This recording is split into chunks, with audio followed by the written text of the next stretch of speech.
que realmente podamos dejar un legado donde más personas profesionalicen el área y realmente esta área dentro de las organizaciones no sea un área de soporte, sino sea un eje central como tal.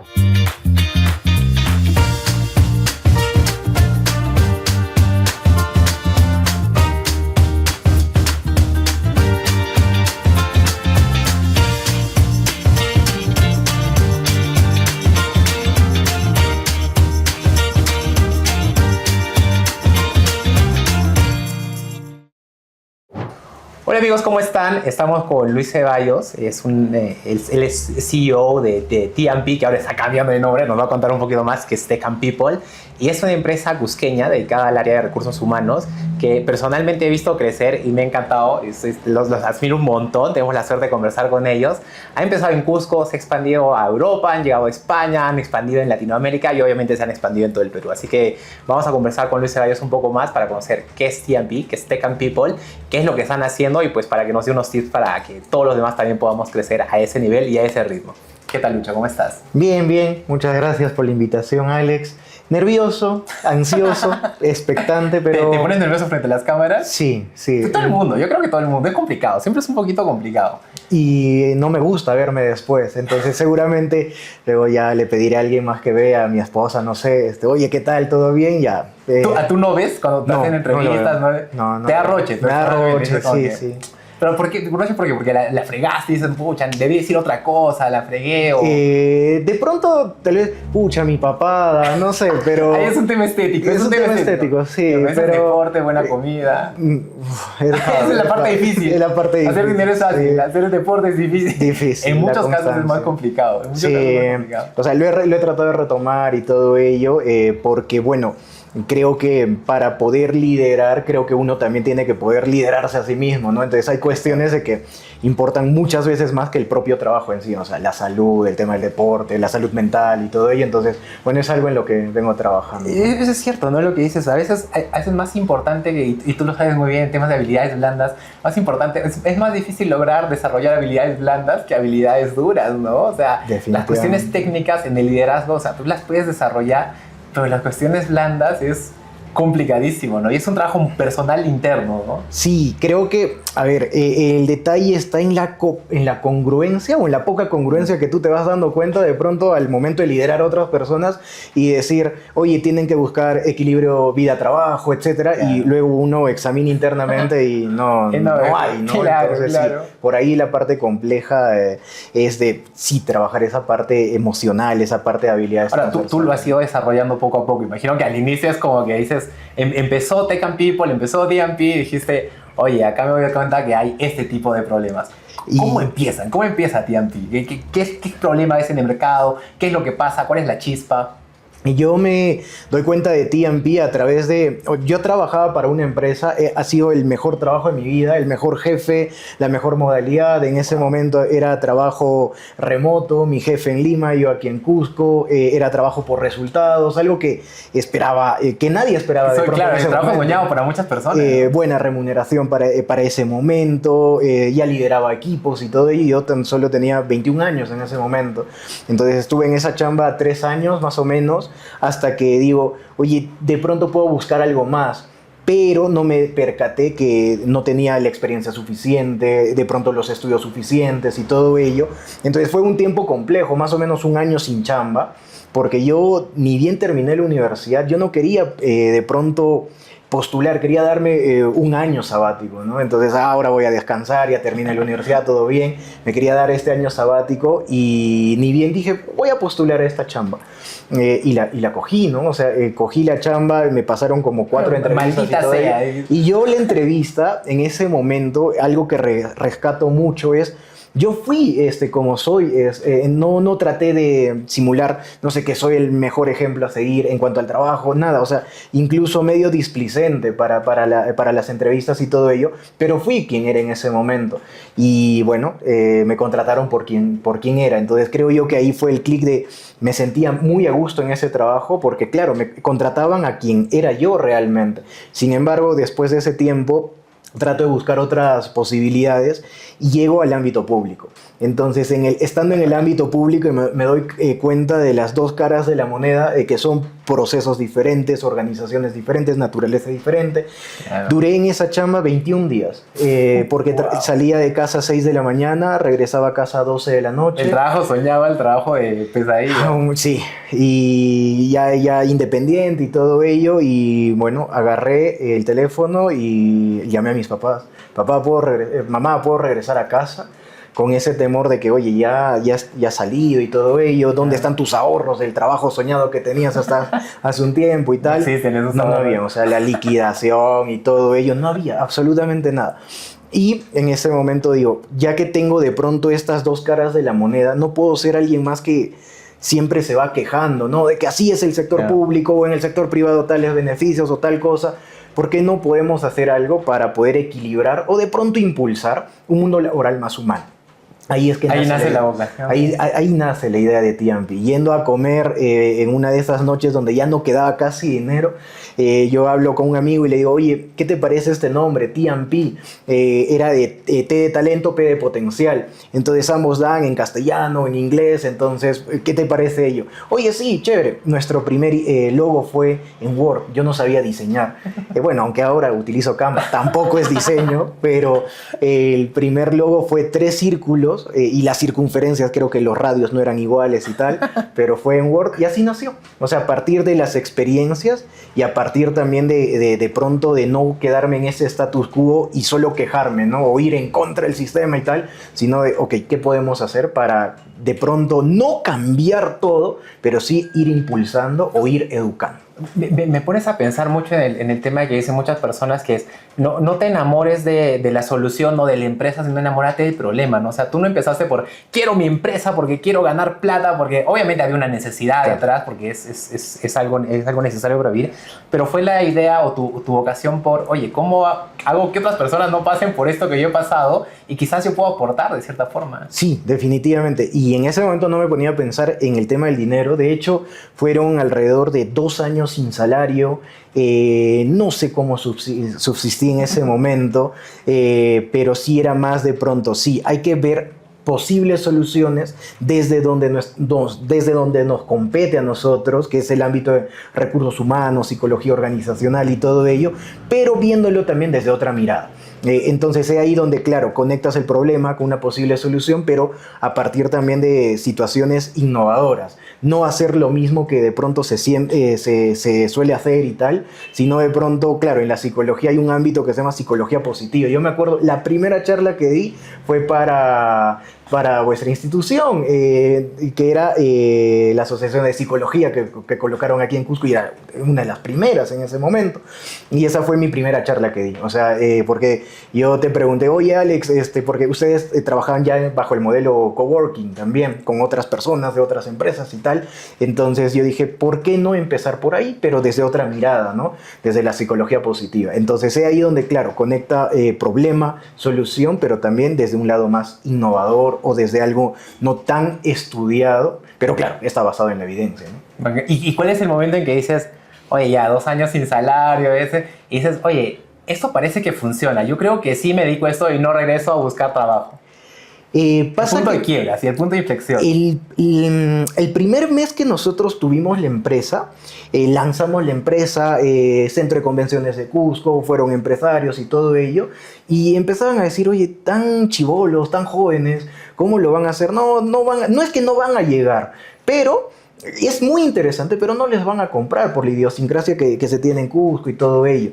Y casualmente, durante ese primer mes, viene un cliente y nos paga una factura bastante interesante. No sabíamos ni cómo girar una factura en ese momento, pero y esa factura no fue, o sea, para de pronto pagarnos y todo ello, sino de pronto fue para mantener alquileres y tal. Pero después de esa factura, claro, uno decía, uff, se viene lo grande, se viene lo bueno. No volvió a aparecer una factura tan interesante o importante, significativa, hasta los 2 años. En el segundo año yo decido irme a España, porque claro, yo tengo la formación como psicólogo, pero me falta la otra parte de comprender cómo es el sistema administrativo, organizacional, la parte dura, incluso la parte financiera, la parte contable, etcétera, etcétera. Y digo, bueno, me voy a endeudar más porque necesito capacitarme, porque necesito liderar bien.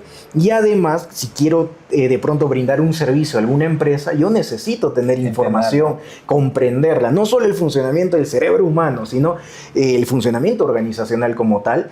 Y en ese momento, ya llegamos al tercer año, pero empiezo a entender que hay etapas en las organizaciones y sobre todo en las startups y todo ello, de que, bueno, y veía el fatídico dato estadístico, 9 de cada 10 empresas no llegan a superar el tercer año. Y dije, bueno, ya vamos a ser parte de este dato estadístico. Por lo menos llegaríamos a los 3 años, de ahí morimos, ¿eh? Y al menos ya entendía por qué estamos en rojo todo, ¿no? El EBITDA y todos esos términos económicos financieros.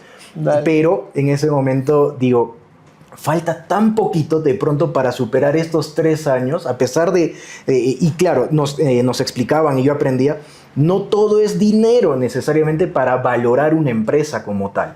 Entonces tienes que valorar los convenios que tengas, las alianzas, de pronto el networking y todo ello. Y en ese momento teníamos como 50 convenios a nivel internacional, por el hecho de que de pronto, claro, yo me había ido a España y había tocado puertas y de pronto aparecía, no sé, alguna universidad con presencia en más de 70 países o speakers de gran renombre y todo ello, que decían, oye, yo me sumo, o sea, está interesante. Y habían personas que valoraban a la empresa, pero no necesariamente desde el punto económico financiero. Si en ese tercer año yo no hubiese aprendido de pronto que las empresas no solo se valoran únicamente por el tema económico, por, no sé, en este caso el cash flow, cuánto tienes en este momento en caja, y sino también son por otras cuestiones y, a mediano, largo plazo, en ese momento seguramente hubiese desaparecido la empresa, ¿no? Y creo que es en ese momento donde digo, oye, esto puede aspirar a algo más. Nos falta tan poquito para superar de pronto esta brecha. Entender el valor que tiene tu negocio, ¿no? A veces hay negocios que tienen justamente otros activos que son bastante valiosos y no tienen el flujo de caja en ese momento. Exacto. Pero a veces por un tema de necesidad o porque piensan que necesitan tener el dinero, ganar un sueldo en ese momento, pues dejan la empresa con todos los activos que han generado que son súper valiosos. Definitivamente, ¿no? O sea, era valorar el factor humano. O sea, yo decía, somos una empresa de recursos humanos y no estamos valorando el factor humano más que de pronto solo los salarios, pero eso no se puede solo contabilizar, sino hay otros aspectos adicionales a ello, ¿no? Y el valor intangible, ¿no? El know-how que tenía la empresa. Entonces, empezaba a hacer benchmarks y todo ello con, digamos, otras instituciones. Yo decía, oye, hay un gran potencial. Claro, no hay capital económico en este momento, pero hay un gran potencial. Entonces, pero ahí nuevamente aparecen las habilidades transversales. Oye, ¿hasta qué punto tienes la determinación? Pero claro, ¿hasta qué punto también no puedes ser tan terco con la idea, ¿no? Entonces era valorar desde todos los aspectos, tal vez de una manera más integral, más holística, cuáles son las posibles situaciones que podrían pasar y cómo se podrían manejar una u otra variable como tal. Y bueno, ahí es donde de pronto se empieza justamente a valorar otros aspectos que la empresa sí tenía en ese momento. Tal cual, entender bien cuál es el valor que puede aportar realmente la empresa y cuáles son los activos que tiene más allá del flujo de caja. Hablemos un poco de ti, de lo que hay detrás, del trabajo que hay detrás. Tú a nivel personal, a nivel de liderazgo, porque al final tú eres el que tiene que jalar el coche. O sea, durante todo ese tiempo alguien tiene que tener la visión clara, bueno, a veces ni tan clara, pero tiene que tener la energía por lo menos suficiente para llevar el coche. ¿Qué sucede ahí? ¿Qué has aprendido durante ese proceso? ¿Qué te ha permitido a ti sobrellevar ese proceso? He aprendido que, y de pronto yo no tenía esa autoconfianza, pero he aprendido que soy una persona resiliente. O bueno, me he dado cuenta de ello. Claro que he trabajado sobre la misma resiliencia como tal, pero creo que he identificado que uno no nace aprendiendo a ser líder. Esto se va adquiriendo con el tiempo, pero en base a los errores. O sea, algo muy valioso que aprendí es abrazar mis errores. Ya no los veía como un fracaso o de pronto con vergüenza, sino como un aprendizaje como tal. Pero no solo abrazarlos, sino también de pronto saber pedir disculpas, porque de pronto llegas tarde a una reunión, saber pedir disculpas porque de pronto, claro, hay algún atraso en todo el flujo de pago y todo ello, saber de pronto aceptar de que fallaste y todo ello. Entonces creo que el liderazgo también es aprender a soltar en muchas circunstancias.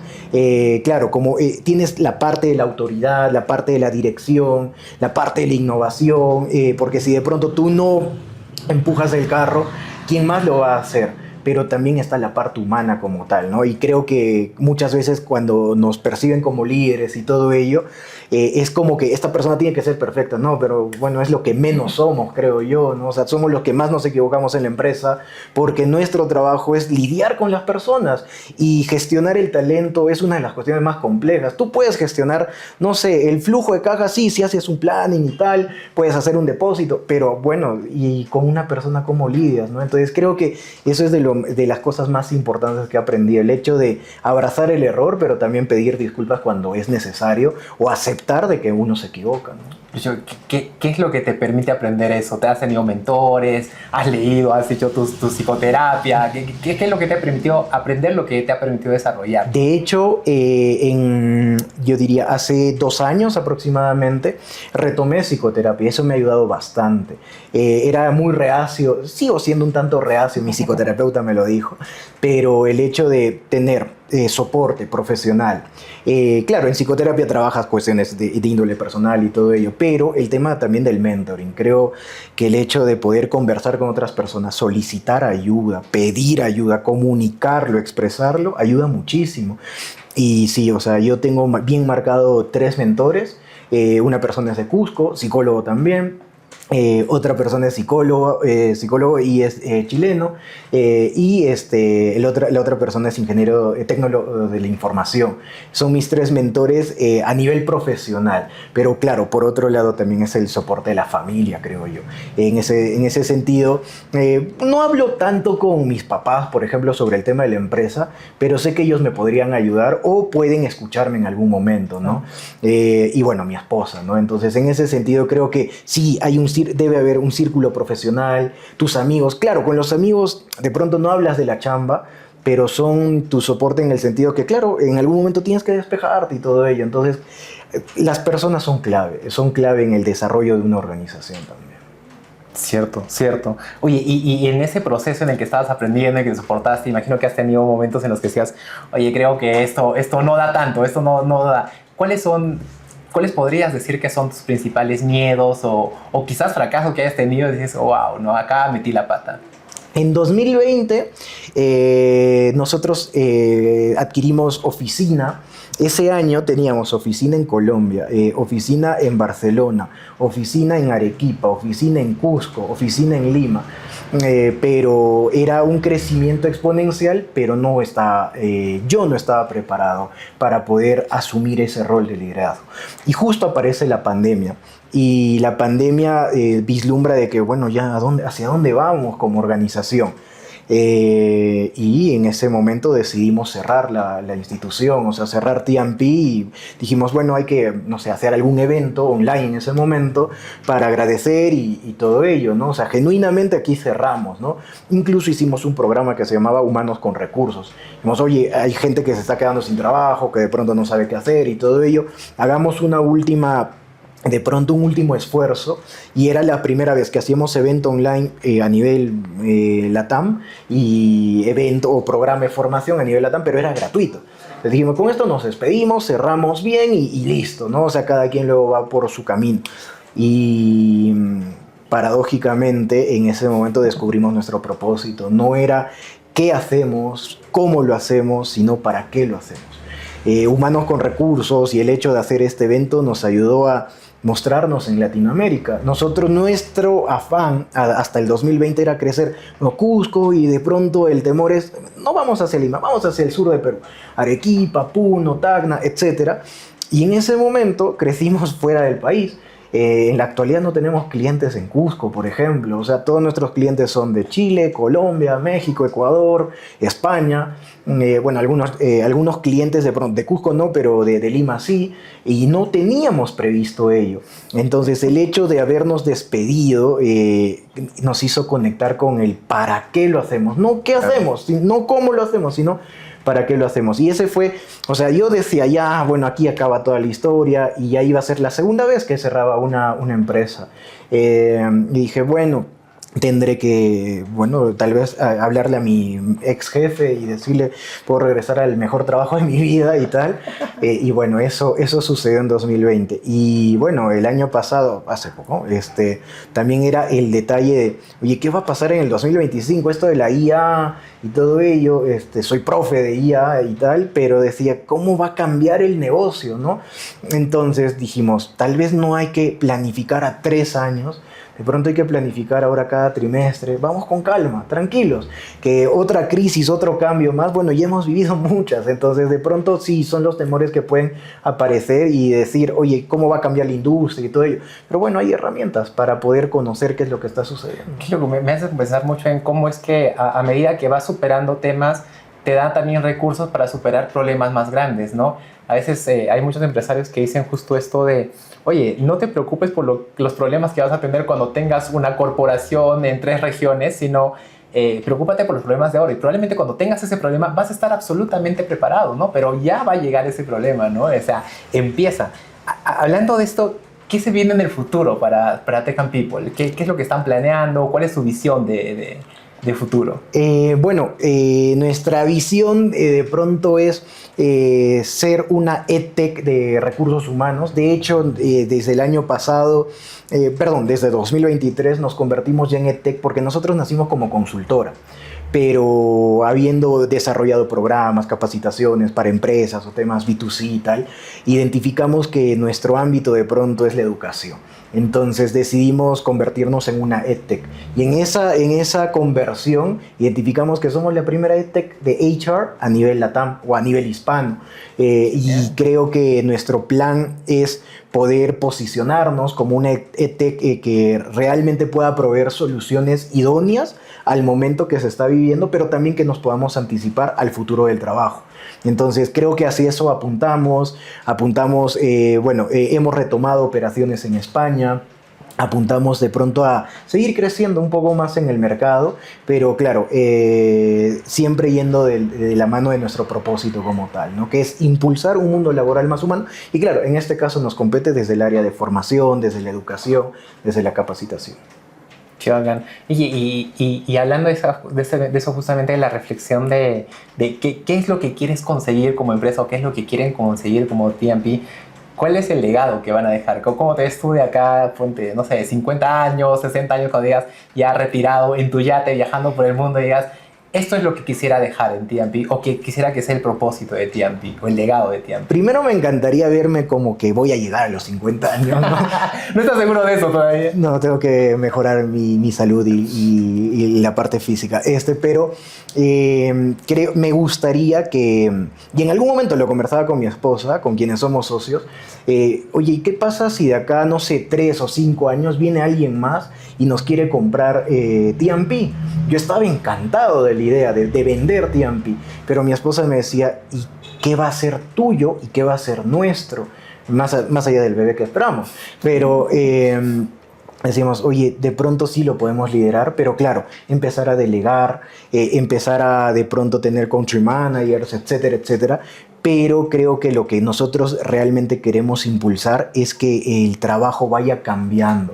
Sabemos que de pronto desde donde nos toca no vamos a impulsar una nueva ley o alguna normativa, nos encantaría, pero sí nos gustaría ser parte de los agentes activos, desde el lado empresarial o desde el lado de la academia incluso, que puedan promover mayor dignidad en el trabajo, mayor democratización en temas de educación y la profesionalización de nuestra área de trabajo, que es recursos humanos o gestión del talento, que realmente podamos dejar un legado donde más personas profesionalicen el área y realmente esta área dentro de las organizaciones no sea un área de soporte, sino sea un eje central como tal. Somos un país con muy poca formalidad laboral como tal, bueno, y estamos en un entorno latinoamericano donde la informalidad laboral supera el 50% en promedio, pero en Perú más del 80%. Entonces creo yo que si estamos generando nuevos empleos, estamos generando nuevos entornos de trabajo, cuidemos esos entornos de trabajo. Desde el lado, claro, desde la tecnología e innovación, pero también desde el lado humano. 100%. Listo, Lucho. Muchísimas gracias por compartir con nosotros. Gracias a ti. Nos vemos en la próxima.